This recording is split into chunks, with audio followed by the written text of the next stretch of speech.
भ्रम मत फैलाइए लोगों के बीच में, सच बोलिए और बताइए कि बिहार के लिए आपके पास क्या योजना है। तो तुम लोगों को अपने करियर के बारे में नहीं सोचना चाहिए।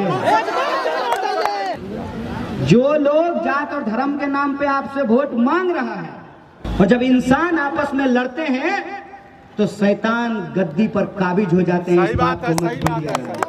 आपके साथ कोई भावनात्मक बात करने के लिए नहीं आया हूं कि हमको सेकुलरिज्म का नसीहत मत दो दोस्त। गृह मंत्री के पास हमारी कोई सीडी नहीं है, चालाकी मत कीजिए।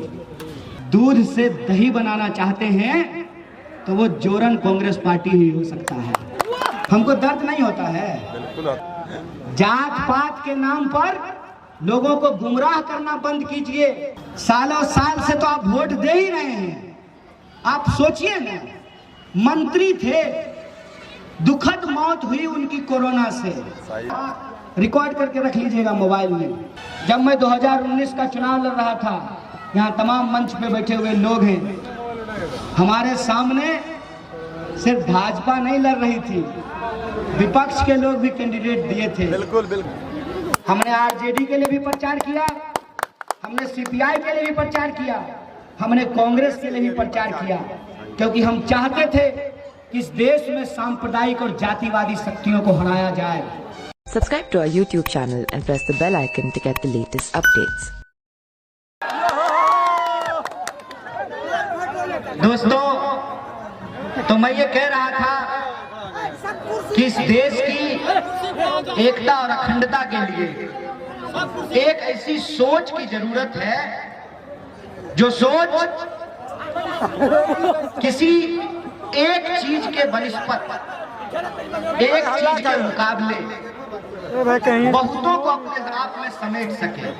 कहूं कि एक तरफ वो सोच है जो इस मुल्क को बांटने का काम कर रहा है। तारापुर में हम ये महसूस कर रहे हैं कि मंत्री ही मंत्री दिखाई दे रहा है। जब पूरा का पूरा राजनीति और राज्य के नेता अपने कैरियर के बारे में सोच रहे हैं, तो तुम लोगों को अपने कैरियर के बारे में नहीं सोचना चाहिए। ये नहीं विचार करना चाहिए कि कितना वैकेंसी निकला है, कितना रोजगार आया है। कुछ नहीं। पंचवर्षीय योजना हो गया है। एसएससी का तैयारी कर रहे हैं, वो दिन ही नहीं आ रहा है कि परीक्षा दे सकें। आप रोज बैट बॉल लेकर के प्रैक्टिस कीजिए, फाइनल मैच ही नहीं हो रहा है। अब फाइनल मैच हो तो पता चले फिक्स कर दिया गया है। सही बात है, सही बात। फिक्स है। आप कॉपी कलम लेकर के गए हैं परीक्षा देने के लिए, और एग्जामिनेशन हॉल में पहुंचते ही पता चलता है कि प्रश्न पत्र लीक हो गया है। ये हमारा सवाल है, ये हमारा मुद्दा है। तो जब चुनाव आया है, और वैसे तो हेलीकॉप्टर 5 साल में आता है, लेकिन बीमारी ऐसी है, कोरोना का वायरस ऐसा है कि उसके दिमाग में शायद जात और धर्म का चिप नहीं है। जात और धर्म का चिप होता तो शायद स्थिति कुछ और होती। तब जो है आपके जो विधायक थे, शायद उनकी दुखद मौत नहीं हुई होती। सही बात। ये जो चिप नहीं है, डेंगू का मच्छर जब जाता है आपके पास काटने के लिए, तो कान में आपसे आपका आधार कार्ड नहीं मांगता है कि आपको पता चल जाएगा। डेंगू के मच्छर को पता चल जाएगा कि नहीं भैया, ये दूसरे धर्म का है, इसको नहीं काटते हैं। समस्या जात और धर्म पूछ करके नहीं आती है, तो समाधान भी जात और धर्म पूछ करके नहीं होना चाहिए। और ये सोच लीजिए, जो आपसे जात और धर्म के नाम पे वोट दे रहा है, जो लोग जात और धर्म के नाम पे आपसे वोट मांग रहा है, तो वो आगे चल करके सिर्फ अपनी भलाई करेगा, न जात का भला करेगा, न धर्म का भला करेगा। सही बात। वोट देंगे जात देख करके तो स्कूल बनेगा? वोट देंगे धर्म देख करके तो सड़क बनेगा? बिल्कुल नहीं। तो वोट देंगे जात देख करके तो समाज में जात पात ही होगा ना। और क्या? वोट देंगे धर्म देख करके तो समाज में सांप्रदायिक दंगा ही होगा ना। और इसीलिए मैं कहता हूं कि हिंदू मुसलमान का जो ये सिलेबस है ना, वो सिलेबस इसलिए दिन रात आपके टीवी में चलाया जाता है कि आप अपने मुद्दों को भूल जाएं। गुड नाइट मच्छर भगाने वाला जो होता है ना, उससे मच्छर मरता नहीं है, बेहोश हो जाता है। वैसे ही हम जात और धर्म के नाम पर मदहोश हो जाएंगे, लेकिन पेट का भूख शांत नहीं होगा, लोगों की जरूरत पूरी नहीं होगी। और अगर हम इस बात को अपने जहन में नहीं लाते हैं, इसके बारे में हम नहीं सोचते हैं कि ये साजिश क्यों की जा रही है। ये साजिश इसलिए की जा रही है, जब शकील साहब बहादुर शाह जफर का शेर पढ़ रहे थे, उस वक्त भी यह देश आपस में लड़ रहा था। और जब इंसान आपस में लड़ते हैं तो शैतान गद्दी पर काबिज हो जाते हैं। इस बात को मत भूलिएगा। जब जब इंसानियत को बांटी जाती है, तब तब हैवानियत मजबूत होता है।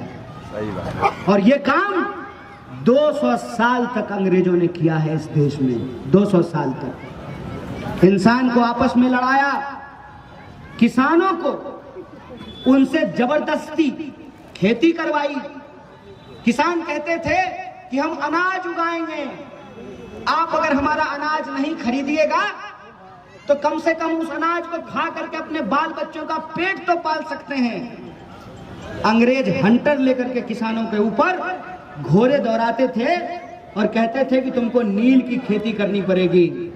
मैं बिहार के अपने एक एक भाइयों को याद दिलाना चाहता हूं कि अंग्रेजों की उस क्रूर सत्ता के खिलाफ गुजरात से चल करके एक गांधी आए थे, बिहार की जनता ने उनको महात्मा बना करके भेजा था। हमको अपना इतिहास याद करना पड़ेगा कि अगर बिहार नहीं बदला तो देश नहीं बदल सकता है। और बिहार को अगर हम बदलना चाहते हैं तो बिहार के लोगों के जो सबसे बुनियादी सवाल हैं उस पर हमको ध्यान केंद्रित करना पड़ेगा। जो साजिश अंग्रेजों ने चली थी, फूट डालो राज करो, आज अंग्रेजों के चापलूस गद्दी पर बैठ करके उसी साजिश के तहत इस देश को नस्ते नाबूद कर रहे हैं। उस साजिश को हमको नाकाम करना पड़ेगा। हमको उस विरासत को याद करना पड़ेगा कि राम प्रसाद बिस्मिल और अशफाकुल्लाह खान गले से गले लगा करके कहते थे, सरफरोशी की तमन्ना अब हमारे दिल में है, देखना है जोर कितना बाजुए कातिल में है। मैं आपसे इस चुनाव के बीच में संवाद करने के लिए आया हूं, तो मैं सिर्फ आपसे वोट मांगने के लिए नहीं आया हूं। यहाँ प्रत्याशी बगल में खड़े हैं और हमारी इनके साथ ये सहमति है कि हम वोट मांगेंगे आपकी बदौलत, और आप वोट देंगे अपने से सोच करके। बहुत मैं आपके साथ कोई भावनात्मक बात करने के लिए नहीं आया हूं, क्योंकि गुमराह करके हमको तुरंत की कोई लड़ाई नहीं जीतनी है। मुझे पता है कि ये लड़ाई लंबी है और देश के भीतर जो सांप्रदायिकता की लहर चल रही है, उस लड़ाई को अगर हम परास्त करना चाहते हैं तो कांग्रेस के हाथ को हमको मजबूत करना पड़ेगा। क्योंकि कांग्रेस वो पार्टी है जिस पार्टी में पंडित जवाहरलाल नेहरू भी थे और मौलाना अबुल कलाम आजाद भी थे। कांग्रेस वो पार्टी है कि बिहार के नेता बाबू अनुग्रह नारायण सिंह भी थे और मौलाना मजरूल हक भी थे। तो मैं उन तमाम लोगों को ये कहना चाहता हूं कि हमको सेकुलरिज्म का नसीहत मत दो दोस्त। पता है क्यों? गृह मंत्री के पास हमारी कोई सीडी नहीं है, कोई सीडी नहीं है गृह मंत्री के पास, और हमने चोरी बेईमानी करके कोई महल नहीं बनाया है कि हम ईडी से डर जाएं। ना सीडी है ना ईडी से डरते हैं, सच बोलेंगे, सीना ठोक करके बोलेंगे, इसलिए हमको लड़ाई मत सिखाओ। हम ये कहते हैं कि इस लड़ाई में एकता की जरूरत है, हम मुकम्मल एकता चाहते हैं, लेकिन चालाकी मत कीजिए, चालाकी मत कीजिए। सचमुच अगर आप दूध से दही बनाना चाहते हैं तो वो जोरन कांग्रेस पार्टी ही हो सकता है। भ्रम मत फैलाइए लोगों के बीच में, सच बोलिए और बताइए कि बिहार के लिए आपके पास क्या योजना है। कुछ नहीं। बिहार की जनता जिन समस्याओं से आज जूझ रही है, उस समस्या का आप मुकम्मल समाधान क्या दे सकते हैं, हमको ये बताइए। अगर हमसे पूछिएगा, हम पीएचडी करके पूरा देश घूम करके यह बात समझे हैं कि बिहारियों के भीतर परिश्रम की कोई कमी नहीं है। बिल्कुल नहीं है। अगर हम मेहनती नहीं होते तो कश्मीर से लेकर के कन्याकुमारी तक हर मेहनत का काम बिहारी नहीं कर रहा होता। क्या नहीं करते हैं हम? ठेला चलाते हैं, रिक्शा चलाते हैं, दूसरे के खेतों में जाकर काम करते हैं, बैग बनाते हैं, दर्जी का काम करते हैं, फैक्ट्रियों में काम करते हैं, स्कूलों में पढ़ाते हैं, यहाँ तक कि इस देश की पूरी ब्यूरोक्रेसी बिहारियों के कंधे पे टिकी हुई है। लेकिन एक बात हमको बार बार मन में आता है और आपके मन में भी आता होगा कि क्या नहीं है हमारे पास। 12 करोड़ से ज्यादा आबादी है हमारी, इतना उपजाऊ जमीन है हमारे पास, आखिर कहां कमी रह गई कि हर चीज के लिए हमको बाहर जाना पड़ रहा है। वो गाना आप लोगों ने सुना होगा, मेरे पिया गए रंगून वहां से किया है टेलीफोन। अभी तक पिया जो है रंगून तो नहीं जा रहे, लेकिन दिल्ली, बंगलोर, कलकत्ता जरूर जा रहे हैं। काम करने के लिए अपना प्रदेश छोड़ करके दूसरे प्रदेश में जाइए, पढ़ने के लिए अपना प्रदेश छोड़ करके दूसरे प्रदेश में जाइए। हमको भी अपनी उच्च शिक्षा लेने के लिए दिल्ली जानी पड़ी। क्या जरूरी था? अगर यहीं हम उच्च शिक्षा ले सकते हैं तो हम यहीं उच्च शिक्षा लेते ना। बिल्कुल। किसको मन करता है घर से दूर चले जाएं और रात को जो है पत्नी से वीडियो कॉल करें? जब पत्नी साथ नहीं हो तो क्या जरूरी है 650 रुपया का जियो धन धनाधनी रिचार्ज करें? क्या जरूरत है? काम करने के लिए बाहर जाइए, पढ़ने के लिए बाहर जाइए, इलाज करने के लिए बाहर जाइए। और नया नया ब्याह होता है आजकल सबको, तो हनीमून मनाने के लिए भी बाहर जाता है। क्या है भाई, यहाँ लोग नालंदा घूमने नहीं आ सकता है? राजगीर, खड़गपुर झील लोग नहीं आएगा देखने के लिए? यहाँ रिजॉर्ट नहीं बन सकता है? अरे कोई आए कभी? पंजाब का लोग भी हमारे खेतों में धान काटते, हम ही को क्यों जाना पड़ता है पंजाब दूसरी जगह धान काटने के लिए? कभी शिमला के लोग भी आते बोध गया घूमने के लिए, हमको ही मनाली जाने की क्यों जरूरत पड़ेगी? यह बात मैं भारत के किसी इलाके में जाता हूं तो ये सोचता हूं कि इतनी मेहनत करते हैं हम, पहाड़ से लेकर समंदर तक, कश्मीर से लेकर के त्रिवेंद्रम तक। क्या -डिग्री में टेम्परेचर जहां होता है, वहां से लेकर जहां 44 डिग्री 45 डिग्री टेम्परेचर होता है, वहां तक जाकर के हम लोग काम करते हैं। कहा है भाई, स्टील के बने हुए हैं हम लोग, हमको दर्द नहीं होता है, हमको भी गर्मी लगती होगी, लेकिन हम मजबूर हैं। इस मजबूरी का समाधान ये है कि चिकनी चुपड़ी गोल गोल बातें करना बंद कीजिए। जात पात के नाम पर लोगों को गुमराह करना बंद कीजिए। ये बताइए कि जो गद्दी पे थे या जो गद्दी पे हैं या जो गद्दी पे आना चाहते हैं, क्या बिहार की जनता के लिए क्या करना चाहते हैं? ये हमारा मुद्दा है, ये हमारा सवाल है। आप बताइए कि बिहार के नौजवानों को रोजगार क्यों नहीं मिल रहा है? फैक्ट्रियां क्यों नहीं खुल रही हैं? और जो वादे किए गए वो वादे क्यों नहीं पूरे हो रहे? ये सवाल हमारे मन में होना चाहिए। चुनाव ही वो मौका है जहां आप नेताओं को उनकी औकात बता सकते हैं, उनसे पूछ सकते हैं कि आपने हमारे इलाके के लिए क्या काम किया है। और जो लोग ये कह रहे हैं कि हम काम करेंगे, उनसे भी जरा पूछिए कि ये काम कैसे करेंगे। और मैं अगर आपके बीच में इतने आत्मविश्वास से बोल रहा हूं, उसका एकमात्र कारण है कि राजेश जी पिछले कई सालों से हर कोई इस बात को स्वीकार करता है कि सबसे अच्छा कैंडिडेट तो यही है। तो सबसे अच्छा कैंडिडेट जब ये हैं तो मन में दुविधा किस बात की है? कोई दुविधा नहीं है। हम एक चुनाव हारे हैं। जब हम जाते थे, हम चुनाव जीते भी यूनिवर्सिटी का, जब हम जाते थे तो लोग हमको यही कहते थे कि देखिए आपका बात तो सब ठीक है, आपकी बात से हमको कोई दिक्कत नहीं है, लेकिन ऐसा लगता है ना कि आपको वोट देंगे ना तो वोट बट जाएगा और भाजपा जीत जाएगा।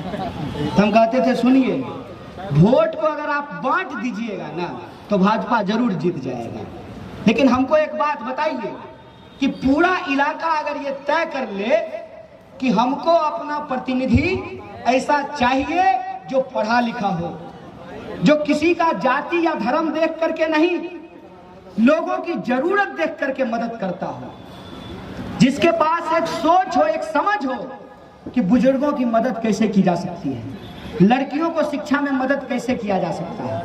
आज आधुनिक जमाना है, लोगों के बीच में कंप्यूटर शिक्षा को कैसे बेहतर किया जा सकता है, नए रोजगारों का सृजन कैसे किया जा सकता है, प्रतियोगी परीक्षाओं की तैयारी यहीं पे कैसे कराई जा सकती है, और नए रोजगार के लिए जो हमारे पास उपलब्ध संसाधन है उसके आधार पर उद्योग धंधों का विकास कैसे हो सकता है। इस आधार पे अगर इलाके के लोग ये तय कर लें, सब लोग मिल करके अगर एक आदमी को वोट दे देंगे, सब लोग मिल करके आप राजेश जी को वोट दे देंगे तो कन्हैया जी कैसे जीत जाएंगे? हमको ये बताइए। जिसको वोट दीजिएगा वही जीतेगा ना। हाँ हाँ।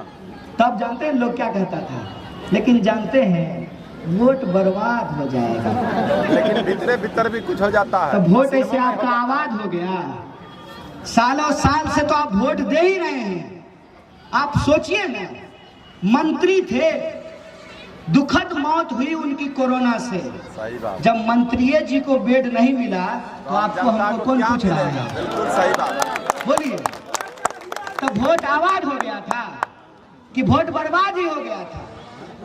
वोट आबाद और बर्बाद इस बात पे होगा कि वोट देने से हम आबाद हुए कि नहीं हुए, हम ऐसे इंसान का चुनाव किए कि नहीं जो अपने लिए नहीं, जो जात का वोट नहीं गिन रहा हो, जो धर्म का वोट नहीं गिन रहा हो, जो ये गिन रहा हो कि इलाके में स्कूल कितना खुला है, स्ट्रीट लाइट कितनी लगी है, सड़कें कितनी बनी है, ये गिन रहा हो।